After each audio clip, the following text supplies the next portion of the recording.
तो hello friends, मेरा नाम है श्रद्धा और आप देख रहे हैं गुम है किसी के प्यार में सीरियल का आज का एपिसोड। तो आज के एपिसोड में सवी को और रिद्धि को किडनैप किया है और नील ने एसीपी मांजरेकर के साथ हाथ मिलाया है। तो देखते हैं डिटेल्स में क्या हुआ था। तो बहुत सारे पिज्जा लेकर नील पुलिस स्टेशन पहुंच जाता है। तभी एसीपी मांजरेकर नील को बोलते है कि आपके फैमिली की प्रॉब्लम है क्या, बिना परमिशन के कहीं पर भी घुस जाना। उस पर नील कहता है कि बिना परमिशन के कहीं पर भी घुस जाना ये तो मैंने आपके डिपार्टमेंट से ही सीखा है, स्पेशली आपकी उस सवी ठक्कर से। वो तो बस मेरा पीछा ही करती रहती है, कभी इधर कभी उधर। तभी मांजरेकर कहते कि तो तुम सवी की कंप्लेंट करने आए हो। और पिज्जा देखकर मांजरेकर कहते है कि तुमने मेरे पुलिस स्टेशन को कैफे समझ कर रखा है क्या। उस पर नील भी कहता है कि हाँ, कैफे ही तो है, कैफे में लोग चिल करते हैं, टाइम पास करते हैं, ले लो, आप भी ले लो, गरम है और टेस्टी भी है। नील तो बहुत सारे पिज्जा लेकर आया था। नील पुलिस नितिन को भी बोलता है कि ले लो ये पिज्जा और बाहर सब में बांट दो। अब मांजरेकर नितिन को ऑर्डर देते है कि बाहर जाओ और मेरे परमिशन के बगैर किसी को अंदर मत आने देना। और अब मांजरेकर नील को भी चिल्लाते और बोलते कि डॉक्टर, आगे से ऐसी हरकत में बर्दाश्त नहीं करूंगा। यहाँ पर इन्वेस्टिगेशन चल रहा है, टाइम पास नहीं। अपना काम क्या है ये तुमसे जानने की हमें जरूरत नहीं है। तभी नील एसीपी मांजरेकर को कहता है कि मुझसे नहीं तो किसी न किसी से तो आपको जानना पड़ेगा, क्योंकि जिस स्पीड से आपका इन्वेस्टिगेशन चल रहा है ना, उसी हिसाब से तो ये इन्वेस्टिगेशन सालों साल चलता ही रहने वाला है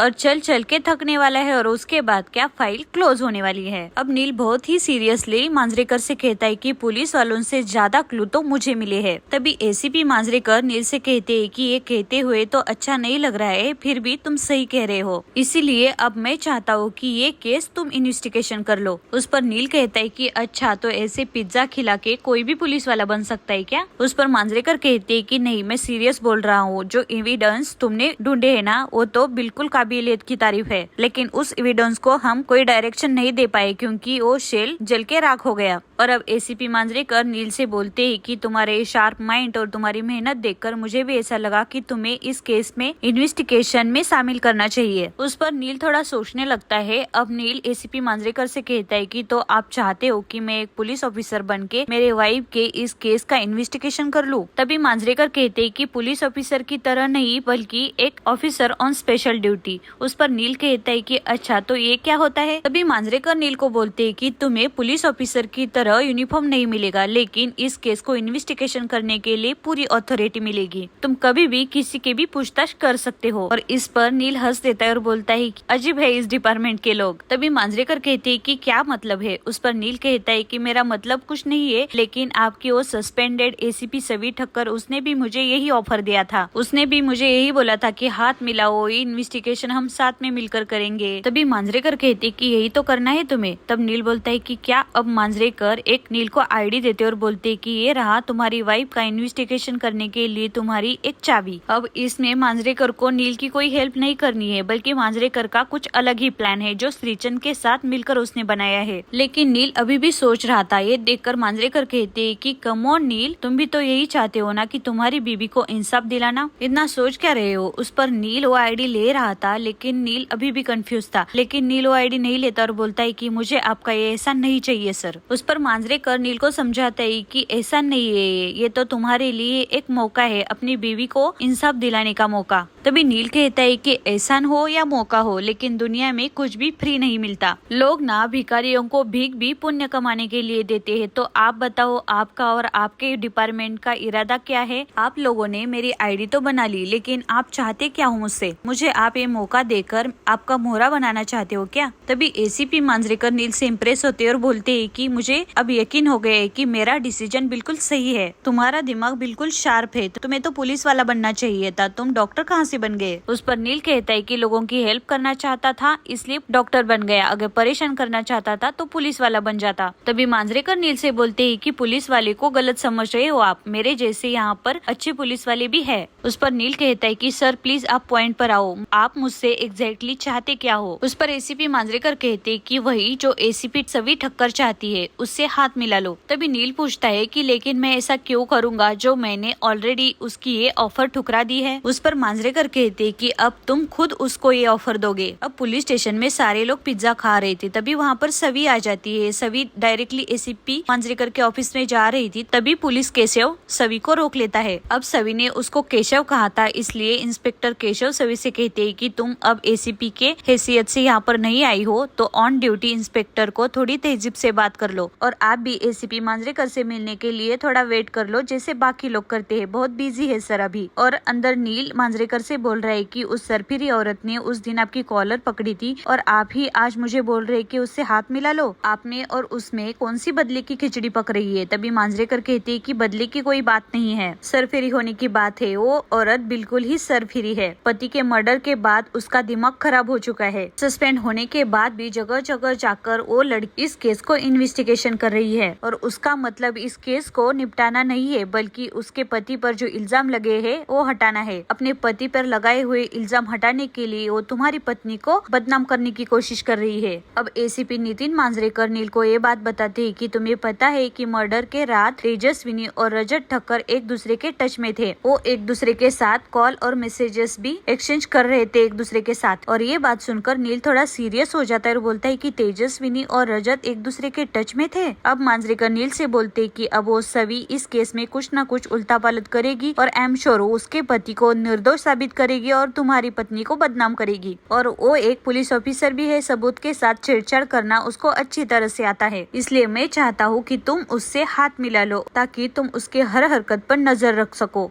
और यहाँ पर हम असली मुजरिम को पकड़ सके और दुनिया के सामने ला सके। लेकिन नील सोच रहा है कि आखिर तेजस्विनी रजत के साथ उस दिन क्या कर रही थी और रजत ठक्कर के साथ वो कांटेक्ट में क्यों थी। दोनों का आपस में क्या कनेक्शन हो सकता है। ये देखकर मांजरेकर बोलते हैं कि क्या सोच रहे हो डॉक्टर, मैंने तो तुम्हें ऑफर भी दी है, मौका भी दिया है और मेरा इरादा भी बताया है। तभी नील बहुत स्मार्ट है। नील बोलता है कि लेकिन ये काम आप मुझसे ही क्यों करवाना चाहते हो, आपके डिपार्टमेंट तो बहुत सारे लोग हैं। तभी मांजरेकर कहता है कि हमारे डिपार्टमेंट से कोई भी ये काम नहीं कर सकता। सभी बहुत ही चालाक है, उसको शक आ जाएगा, लेकिन तुम पर वो शक नहीं कर सकती क्योंकि तुम भी उसी शिद्दत के साथ अपनी पत्नी का इन्वेस्टिगेशन करना चाहते हो और तुम्हें वो थ्रेड भी मानती है, तो बिना सोचे समझे वो तुमसे हाथ भी मिला लेगी और मेरी बात मानकर तुम मेरी ही नहीं खुद की हेल्प करोगे। अब मांजरेकर नील से बोलते हैं कि तो क्या करने वाले हो। नील थोड़ा सोच लेता है और बाहर सभी बोल रही है कि केशव तुम जानबूझकर मुझे नितिन सर का वेट करवा रहे हो और सभी का ये आवाज अंदर भी आ जाता है। तब नील बोलता है कि शैतान का नाम लिया तो शैतान हाजिर। और मांजरेकर भी बोलता है कि कितनी बेचैन है ये औरत, यहाँ पर भी पहुँच गई, इस केस को ये बर्बाद करने वाली है। अब नील तुम ही इस केस को बचा सकते हो। अब नील मांजरेकर से बोलता है कि मुझे आपकी ये ऑफर मंजूर है और नील मांजरेकर के साथ हाथ मिलाता है और तभी सभी अंदर आ जाती है और सभी देख लेती है। सभी वहाँ पर नील को देख लेती है, लेकिन मांजरेकर सभी को बाहर निकालते हैं। अब नील अपने मन में ही कह रहा था कि इस औरत के साथ काम करना बहुत ही मुश्किल है, लेकिन मुझे मेरे प्यार के लिए ये भी मंजूर है। और नील मांजरेकर के केबिन से बाहर आ जाता है। बाहर नील को सभी मिलती है। तब सभी से कहता है कि और मैडम आज कौन सा रूल तोड़ने का इरादा है। तभी सभी बोलती है कि चले जाओ यहाँ से, वरना मेरे हाथ से कुछ भी टूट सकता है। नील उस पर हंस लेता है। अब सभी नील से बोलती है कि मैंने आपको मौका दिया था, लेकिन आप गवा चुके हो और मैंने देख भी लिया है कि आपने किससे हाथ मिलाया है। अब से मुझसे हाथ मिलाने की तुम सोचना भी मत। और सभी वहाँ से मांजरेकर के केबिन में जाती है। उसके बाद नील बोलता है कि मैं आपसे हाथ मिलाकर ही रहूंगा। अब सभी अंदर जाके मांजरेकर से बोलती है कि मुझे इस केस के बारे में जानना है। उस पर मांजरेकर बोलते है कि मैं इस केस के बारे में तुम्हें कुछ नहीं बताऊंगा, तुम्हें कोई हक नहीं है। उस पर सभी कहती एक एसीपी के हक से नहीं, बल्कि एक वाइफ होने के हक से मुझे पूरा अधिकार है। अब सभी मांजरेकर को बहुत कुछ बोलती है और मांजरेकर भी सभी से बहुत ही बदतमीजी से बातें करता है। अब सभी जाते जाते मांजरेकर को बोलती है कि जिन सवालों के जवाब मैं ढूंढना चाहती हूँ ना, वो तो मैं ढूंढ के रहूंगी, चाहे मुझे तुम्हारी परमिशन मिले या न मिले, और इस वर्दी की भी जरूरत नहीं है मुझे। और ऐसा कह के सभी वहाँ से चली जाती है। अब थोड़ी ही देर बाद सभी घर आ जाती है। अब रिद्धि यूएस चली जा रही है। रिद्धि अपने आगे की पढ़ाई कंप्लीट करने के लिए यूएस जा रही है, क्योंकि ये रजत का भी सपना था। अब रिद्धि को घर से छोड़ने के लिए सारे घर वाले वहाँ पर आए हैं। रिद्धि जाते जाते अपनी आई को और तारा को बताती है कि भाभी को परेशान मत करना। अब रिद्धि घर के सारे लोगों से अलविदा कह के पढ़ाई करने के लिए यूएस